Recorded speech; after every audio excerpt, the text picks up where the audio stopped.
Hi, YouTube.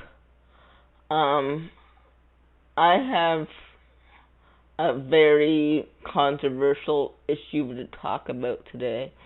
Um, it's actually my take on Christians listening to secular music and why they do it and all that stuff.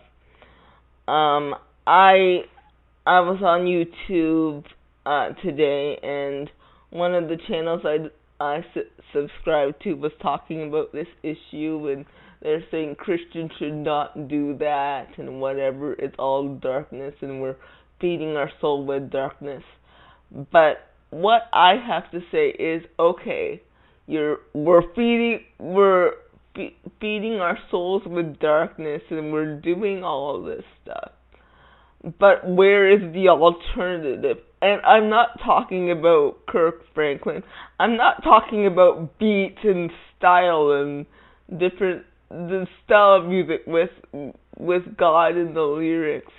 I'm talking about a Christian song actually tackling issues of lust, issues of sex, issues of life issues. We have a lot of songs out there that say God is worthy, God is king, and he is.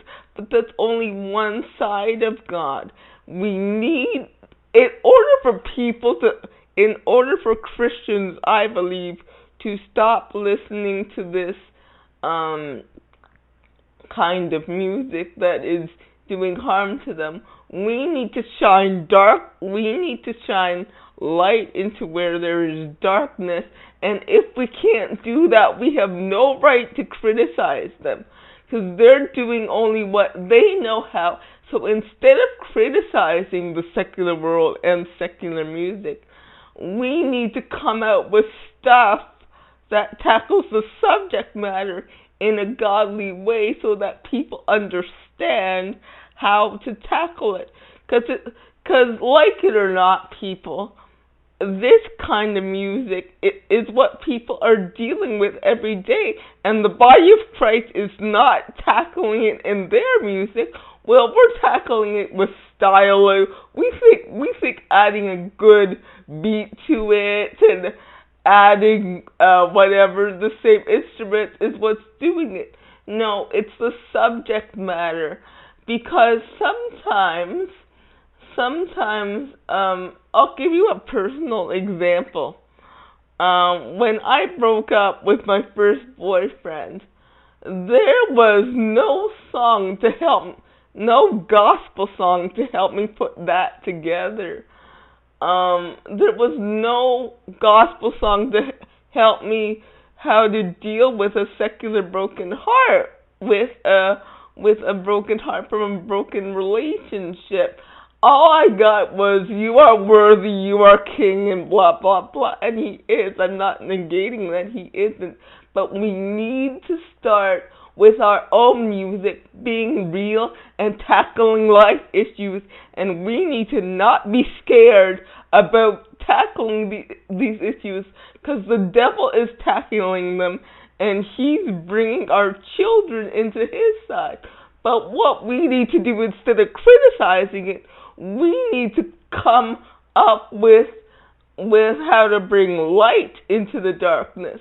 How do you deal with sexual immorality? How do you deal with the hot flashes at night when you're alone? How do you deal with that?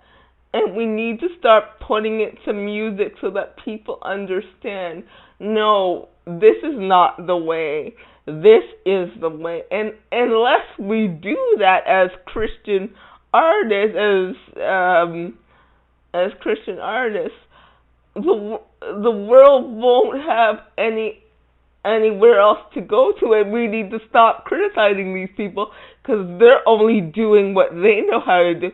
What we need to do is bring the light into the darkness by tackling, not just by beats and music and thinking that, okay, beats and music are one thing, but we need to start tackling the specific subject matters of violence, of sex, of all that stuff, a broken heart. Like, what do you do with you if you have a broken relationship, and how do you put all that together, and what do you do with lust, and what do you do with all that stuff?